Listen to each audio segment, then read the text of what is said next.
Indian സ്വാതന്ത്ര്യ സമര ചരിത്രത്തിലെ ഏറ്റവും സവിശേഷമായ ഒരു അധ്യായമാണ് ഖിലാഫത്ത് പ്രസ്ഥാനം. ഇന്ത്യയിൽ ബ്രിട്ടീഷ് ഭരണത്തിനെതിരെ നടന്ന സമരമായിരുന്നിട്ടും ഇതിന്റെ വേരുകൾ കിടന്നിരുന്നത് പതിനായിരക്കണക്കിന് കിലോമീറ്ററുകൾ അകലെയുള്ള തുർക്കിയിലായിരുന്നു. ഒന്നാം ലോക മഹായുദ്ധത്തിന് ശേഷം തുർക്കിയിലെ ഖലീഫയുടെ പദവി നിലനിർത്തുന്നതിനായി ഇന്ത്യയിലെ മുസ്ലിങ്ങൾ ആരംഭിച്ച ഈ പ്രസ്ഥാനം പിന്നീട് മഹാത്മാഗാന്ധിയുടെ നേതൃത്വത്തിൽ ഇന്ത്യൻ സ്വാതന്ത്ര്യ സമരത്തിന്റെ ഭാഗമായി മാറി. എന്തായിരുന്നു ഖിലാഫത്ത് പ്രസ്ഥാനം? എന്തിനാണ് ഇന്ത്യൻ ജനത തുർക്കിയിലെ ഭരണാധികാരിക്ക് വേണ്ടി ഇവിടെ സമരം ചെയ്തത്? ഈ സമരത്തിൽ മഹാത്മാഗാന്ധിയുടെ പങ്ക് എന്തായിരുന്നു? ഇതിലേക്ക് എത്തുന്നതിന് മുൻപ് നമ്മൾ 20-ാം നൂറ്റാണ്ടിന്റെ തുടക്കത്തിലെ ആഗോള രാഷ്ട്രീയം മനസ്സിലാക്കണം. അന്ന് തുർക്കി കേന്ദ്രമായി ഭരിച്ചിരുന്ന ഓട്ടോമൻ സാമ്രാജ്യത്തിന്റെ തലവനായിരുന്നു ഖലീഫ. ഖലീഫ എന്ന വാക്കിനർത്ഥം പ്രതിനിധി അല്ലെങ്കിൽ പിൻഗാമി, അതായത് പ്രവാചകൻ മുഹമ്മദ് നബിയുടെ പിൻഗാമി എന്നാണ്. മുസ്ലിം ലോകത്തെ മുഴുവൻ നയിക്കുന്ന ഭരണാധികാരിയെയാണ് ഈ പേരിൽ വിളിച്ചിരുന്നത്. അദ്ദേഹത്തിന്റെ ഭരണപ്രദേശത്തെ ഖിലാഫത്ത് എന്നും വിളിച്ചു. ഓട്ടോമൻ സാമ്രാജ്യത്തിന്റെ തകർച്ച വരെ ഏതാണ്ട് 4 നൂറ്റാണ്ടുകളോളം മുസ്ലിം ലോകത്തിന്റെ ആത്മീയവും രാഷ്ട്രീയവുമായ തലവന്മാരായിരുന്നു തുർക്കിയിലെ ഖലീഫമാർ. ലോകമെമ്പാടുമുള്ള മുസ്ലിങ്ങൾ തങ്ങളുടെ ആത്മീയ നേതാവായാണ് ഖലീഫയെ കണ്ടിരുന്നത്. അതുകൊണ്ട് തന്നെ മക്ക, മദീന, ജെറുസലേം തുടങ്ങിയ പുണ്യസ്ഥലങ്ങളുടെ സംരക്ഷണ ചുമതലയും ഖലീഫയ്ക്കായിരുന്നു. എന്നാൽ 1914 ഒന്നാം ലോക മഹായുദ്ധം ആരംഭിച്ചപ്പോൾ തുർക്കി ബ്രിട്ടനെതിരെയാണ് യുദ്ധം ചെയ്തത്. ഈ സമയം ഇന്ത്യയിലെ വലിയൊരു വിഭാഗം വരുന്ന മുസ്ലിങ്ങൾ ആശയക്കുഴപ്പത്തിലായി. കാരണം അവർക്ക് ബ്രിട്ടീഷ് ഇന്ത്യയിലെ പൗരന്മാർ എന്ന നിലയിൽ ബ്രിട്ടനെ പിന്തുണയ്ക്കേണ്ടി വന്നു. എന്നാൽ തങ്ങളുടെ ആത്മീയ നേതാവായ ഖലീഫയ്ക്കെതിരെ ആയുധമെടുക്കാൻ അവർ ആഗ്രഹിച്ചതുമില്ല. യുദ്ധത്തിൽ ജയിച്ചാൽ ഖലീഫയുടെ പദവിക്കോ തുർക്കിയുടെ പ്രദേശങ്ങൾക്കോ യാതൊരു നാശവും വരുത്തില്ലെന്ന് ബ്രിട്ടീഷ് ഭരണാധികാരികൾ ഇന്ത്യൻ മുസ്ലിങ്ങൾക്ക് ഉറപ്പു നൽകി. ഈ ഉറപ്പിന്മേലാണ് അവർ യുദ്ധത്തിൽ ബ്രിട്ടനെ സഹായിച്ചത്. പക്ഷേ 1918 യുദ്ധം അവസാനിച്ചതോടെ കാര്യങ്ങൾ മാറിമറിഞ്ഞു. യുദ്ധത്തിൽ വിജയിച്ച ബ്രിട്ടനും സഖ്യകക്ഷികളും ചേർന്ന് ഓട്ടോമൻ സാമ്രാജ്യത്തെ വിഭജിക്കാൻ തീരുമാനിച്ചു. 1920 സെവറസ് കരാർ പ്രകാരം ഖലീഫയുടെ അധികാരം പൂർണ്ണമായും ഇല്ലാതാക്കാനും പുണ്യസ്ഥലങ്ങൾ ബ്രിട്ടന്റെയും ഫ്രാൻസിന്റെയും നിയന്ത്രണത്തിലാക്കാനും നീക്കമുണ്ടായി. ബ്രിട്ടീഷുകാരുടെ ഈ വഞ്ചനയിൽ ഇന്ത്യൻ മുസ്ലിങ്ങൾ അങ്ങേയറ്റം രോഷാകുലരായി.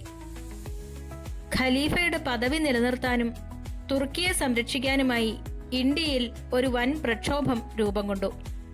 അതാണ് ഖിലാഫത്ത് പ്രസ്ഥാനം.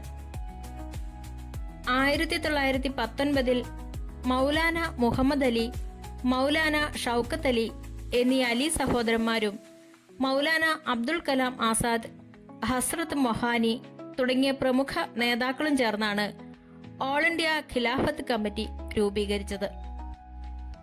ഇതേ സമയത്താണ് ഇന്ത്യയിൽ റൗലറ്റ് ആക്ടിനെതിരെയും ജാലിയൻ വാലാബാഗ് കൂട്ടക്കൊലക്കെതിരെയും ജനങ്ങൾ ബ്രിട്ടീഷുകാർക്കെതിരെ തിരിഞ്ഞിരിക്കുന്നത്. ഈ സന്ദർഭത്തിലാണ് മഹാത്മാഗാന്ധി ഖിലാഫത്ത് പ്രസ്ഥാനത്തെ ശ്രദ്ധിക്കുന്നത്. ബ്രിട്ടീഷുകാർക്കെതിരെ ഹിന്ദുക്കളെയും മുസ്ലിങ്ങളെയും ഒന്നിപ്പിക്കാൻ ഇതിലും വലിയൊരു അവസരം ഇനി ലഭിക്കാനില്ലെന്ന് ഗാന്ധിജി മനസ്സിലാക്കി. നൂറ്റാണ്ടിൽ ഒരിക്കൽ മാത്രം കിട്ടുന്ന അവസരം എന്നാണ് ഗാന്ധിജി ഇതിനെ വിശേഷിപ്പിച്ചത്. ഗാന്ധിജി ഖിലാഫത്ത് പ്രസ്ഥാനത്തിന് പൂർണ്ണ പിന്തുണ പ്രഖ്യാപിച്ചു. അദ്ദേഹം ഖിലാഫത്ത് കമ്മിറ്റിയുടെ അധ്യക്ഷനായി തിരഞ്ഞെടുക്കപ്പെടുകയും ചെയ്തു. ഇതിന്റെ ഫലമായി ഖിലാഫത്ത് പ്രസ്ഥാനം വെറുമൊരു മതപരമായ സമരമല്ലാതായി മാറി. പകരം അത് ഇന്ത്യൻ സ്വാതന്ത്ര്യ സമരത്തിന്റെ മുഖ്യധാരയിലേക്ക് വന്നു.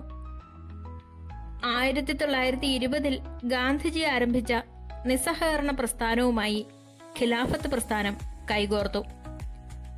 രാജ്യത്തുടനീളം ഹിന്ദുക്കളും മുസ്ലിങ്ങളും ഒന്നിച്ച് തെരുവിലിറങ്ങി ബ്രിട്ടീഷ് ഉൽപ്പന്നങ്ങളും കോടതികളും ബഹിഷ്കരിച്ചു. ദേശീയ തലത്തിലുണ്ടായ ഈ അലയൊലികൾ കേരളത്തിലും വലിയ ചലനങ്ങൾ ഉണ്ടാക്കി. പ്രത്യേകിച്ച് മലബാർ പ്രദേശത്ത്. അലി സഹോദരന്മാരും ഗാന്ധിജിയും 1920 കോഴിക്കോട് സന്ദർശിച്ചതോടെ മലബാറിൽ ഖിലാഫത്ത് കമ്മിറ്റികൾ വ്യാപകമായി രൂപീകരിക്കപ്പെട്ടു. ബ്രിട്ടീഷ് വിരുദ്ധ വികാരം അവിടെ ആളിക്കത്തി. ഇത് പിന്നീട് 1921 ചരിത്രപ്രസിദ്ധമായ മലബാർ കലാപം അഥവാ മാപ്പിള ലഹളയിലേക്ക് നയിച്ചു. ആലി മുസ്ലിയാർ, വാരിയംകുന്നത്ത് കുഞ്ഞഹമ്മദ് ഹാജി എന്നിവരായിരുന്നു മലബാറിലെ പ്രധാന നേതാക്കൾ. ബ്രിട്ടീഷ് ഭരണകൂടത്തിനും അവർക്കൊത്താശ ചെയ്ത ജന്മിമാർക്കുമെതിരെ നടന്ന ഈ സമരം വലിയ ചോരപ്പുഴകൾക്ക് കാരണമായി. ബ്രിട്ടീഷുകാർ ഈ സമരത്തെ ക്രൂരമായാണ് അടിച്ചമർത്തിയത്. അതിന്റെ ഏറ്റവും വലിയ ഉദാഹരണമാണ് വാഗൺ ട്രാജഡി. എന്നാൽ ഇത്രയും ശക്തമായി മുന്നോട്ടു പോയ ഖിലാഫത്ത് പ്രസ്ഥാനം പെട്ടെന്ന് അവസാനിക്കുകയുണ്ടായി. വിരോധാഭാസമെന്ന് പറയട്ടെ, ഇന്ത്യയിലെ സമരമല്ല, മറിച്ച് തുർക്കിയിലെ രാഷ്ട്രീയ മാറ്റങ്ങളാണ് ഈ പ്രസ്ഥാനത്തിന്റെ അന്ത്യം കുറിച്ചത്. തുർക്കിയിൽ മുസ്തഫ കമാൽ പാഷയുടെ നേതൃത്വത്തിൽ ഒരു വലിയ വിപ്ലവം നടന്നു. അദ്ദേഹം തുർക്കിയെ ഒരു ആധുനിക ജനാധിപത്യ രാജ്യമാക്കാൻ ആഗ്രഹിച്ചു. ഇതിന്റെ ഭാഗമായി 1922 അദ്ദേഹം സുൽത്താൻ ഭരണവും 1924 ഖലീഫ പദവിയും പൂർണ്ണമായും നിർത്തലാക്കി. ഖലീഫയെ തുർക്കിയിൽ നിന്ന് നാടുകടത്തി. തുർക്കിയിൽ തന്നെ ഖിലാഫത്ത് ഇല്ലാതായതോടെ ഇന്ത്യയിലെ ഖിലാഫത്ത് പ്രസ്ഥാനത്തിന്റെ പ്രസക്തിയും താനെ നഷ്ടപ്പെട്ടു. അതോടെ ഈ പ്രസ്ഥാനം പതിയെ ചരിത്രത്തിന്റെ ഭാഗമായി മാറി.